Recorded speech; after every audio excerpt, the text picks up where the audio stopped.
Alors l'axe 2 nous amène à focaliser sur une thématique environnementale, la thématique dont l'actualité est en quelque sorte la plus brûlante, si j'ose dire, le changement climatique. Alors on va adopter dans cet axe 2 une approche à la fois historique et géopolitique. L'approche géopolitique sera prédominante dans le second jalon, le climat en tant qu'enjeu des relations internationales à travers différents accords internationaux. Dans ce premier jalon, on va privilégier l'approche historique, les fluctuations climatiques et leurs effets, leurs conséquences, en prenant pour exemple l'évolution du climat en Europe du Moyen Âge au XIXe siècle. Alors si on prend cet exemple, c'est parce que c'est cet exemple qui a été le mieux étudié. Alors du Moyen Âge, en gros, de l'an 1000 jusqu'à 1900, on est dans une échelle de temps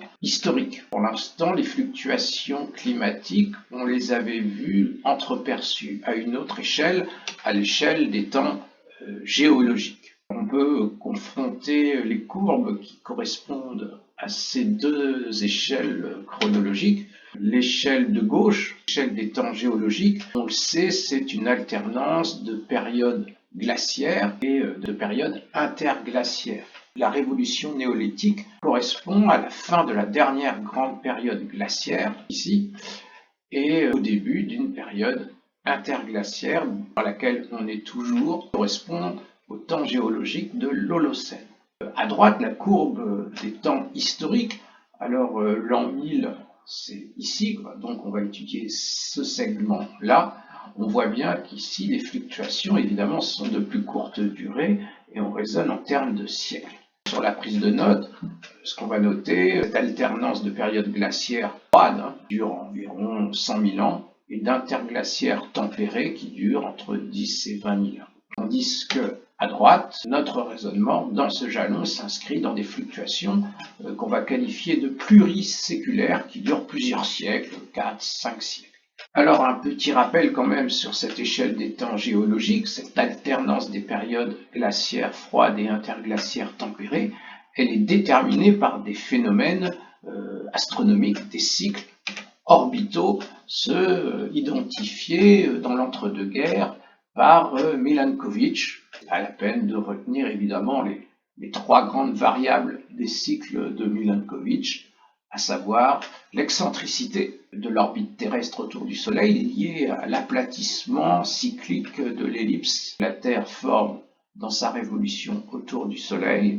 Il y a aussi ce qu'on appelle l'obliquité, c'est-à-dire variation de l'angle de l'axe de rotation de la Terre. Et enfin, alors le plus complexe, c'est ce qu'on appelle la précession, ce qu'on pourrait appeler l'effet toupie, c'est-à-dire que lorsqu'on lance mal une toupie, vous avez peut-être remarqué que la direction de son axe change.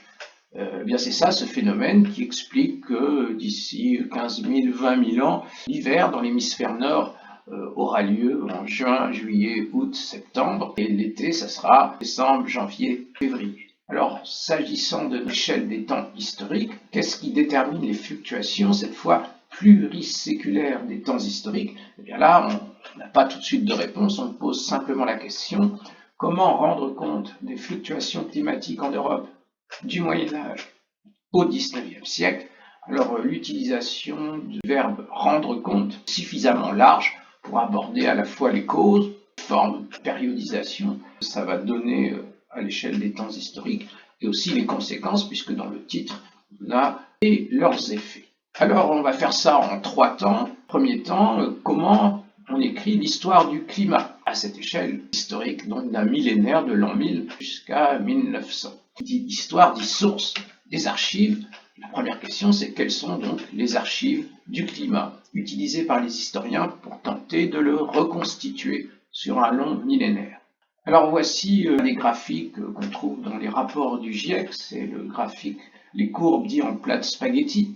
Ce qui m'intéresse ici, c'est simplement cette donnée-là, les températures mesurées par instrument. Donc on constate que à partir du milieu du 19e siècle, c'est là qu'on commence à avoir des séries thermométriques homogènes, c'est-à-dire utilisant la même unité de mesure, avec des instruments standardisés, donc une série de mesures qu'on peut comparer qui sont homogènes. Cette période que je fais commencer à partir du milieu du XVIIe siècle et donc qui va jusqu'au milieu du XIXe siècle, c'est une période qu'on pourrait qualifier de pré-instrumentale. Les inventions sont là, à commencer par le thermomètre, mais la standardisation n'existe pas encore. Et donc il y a tout un travail d'homogénéisation, de consolidation des données. On a des données brutes, il faut les consolider et les rendre compatibles avec les instruments actuels. Voici par exemple le premier véritable thermomètre qui date du milieu du XVIIe siècle, mis au point par Ferdinand II de Médicis, de Toscane, un élève de Galilée. C'est un thermomètre qui fonctionne à esprit de vin, à alcool en fait, et des exemplaires avaient été envoyés à toute une série de savants, de correspondants, créant ainsi d'une certaine manière le premier réseau météorologique européen. Alors en France, c'est l'astronome Ismaël Bouliot qui réalise la première mesure de température à Paris le 25 mai 1658. C'était un samedi à midi à droite. On voit que le relevé donne 25 degrés florentins, qui converti en degrés Celsius donne une température de 16 degrés Celsius. À partir du siècle suivant, à partir du XVIIIe siècle, on a des relevés thermométriques, pluviométriques, qui sont régulièrement publiés dans la presse savante. Alors évidemment, toutes ces données doivent être, il y a tout un travail de consolidation sur ces données pré-instrumentales. Je travaille à partir des données d'observation archivées dans les bases de données climatologiques de Météo France, telles que la température, les précipitations, la pression, le vent, l'humidité, etc. Je suis chargée d'analyser et d'homogénéiser ces données pour pouvoir les comparer. Il s'agit de produire des longues séries fiables pour l'analyse de l'évolution des paramètres du climat. Les données antérieures du XVIIe siècle au milieu du XXe siècle sont consignées dans des documents papier et conservées dans des archives. Mon équipe est chargée de récupérer ces données historiques du climat, de les numériser et surtout de les enregistrer dans nos bases de données. Nous menons depuis 2012 une action de sauvetage de données historiques aux Archives nationales de Fontainebleau. Cela consiste en 2 km linéaires de carton de données précieuses et uniques de 1850 à 1960. Récupérer les données anciennes sur le climat ne consiste pas seulement à les saisir. Une double expertise, à la fois historique et climatologique, est indispensable. Plus on remonte dans le temps, plus c'est compliqué d'extraire des informations pertinentes et exploitables des documents. Les réseaux étaient moins organisés et les mesures étaient moins précises. Si on prend l'exemple des relevés effectués de 1783 à 1790 à Rieux-Volvestre, Haute-Garonne, ce sont des relevés qui proviennent des archives de la Société royale de médecine. On peut voir des mesures de température effectuées avec des thermomètres à esprit de vin. En plus, ce thermomètre était exposé au sud, en plein soleil. On a donc 2 problèmes dans cet exemple sur la mesure.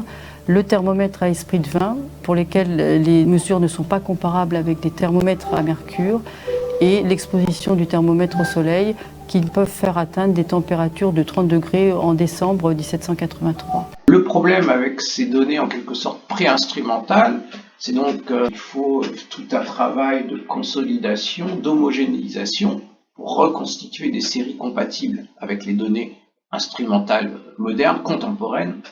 Et l'autre grand problème, bien évidemment, c'est qu'elles ne remontent pas au-delà au mieux, milieu du XVIIe siècle. Or, notre jalon doit nous emmener jusqu'à l'an 1000. Il faut donc faire appel à d'autres sources, et ce sera l'objet de la première fiche d'activité. Je n'ai pas encore fait.